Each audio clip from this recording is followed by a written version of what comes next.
Road ప్రమాదం జరిగిన తర్వాత మొదటిసారిగా మాజీ మంత్రి ఎన్ఎండి ఫరూక్ ప్రజలను ఉద్దేశించి మాట్లాడారు. ఈ సందర్భంగా వారు మాట్లాడుతూ అల్లా దయ మీ దీవెన వల్లనే ఇలా మీ ముందుకు రాగలిగానని ఈ సందర్భంగా వారు తెలిపారు. 30 రోజుల పాటు కఠిన ఉపవాస దీక్షలు ఉన్న ముస్లిం సోదరులందరికీ వారు రంజాన్ శుభాకాంక్షలు తెలిపారు. ఇవే నా చివరి ఎన్నికలు అని ఎమ్మెల్యేగా గెలిపించి మరోమారు ఆశీర్వదించాలని ఈ సందర్భంగా వారు ప్రజలను కోరారు. త్వరలోనే మీ ముందుకు వస్తానని, మనకు అన్ని మంచి రోజులే వస్తాయని ఈ సందర్భంగా వారు తెలిపారు.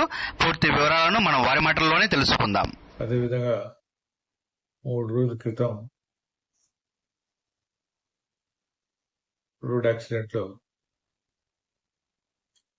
చాలా మంది మిత్రులు, శ్రేయభిలాషులు, అభిమానులు, అదేవిధంగా మరి ముఖ్యంగా పార్టీ అధ్యక్షులు చంద్రబాబు నాయుడు గారు ఫోన్ చేసి ప్రత్యేకంగా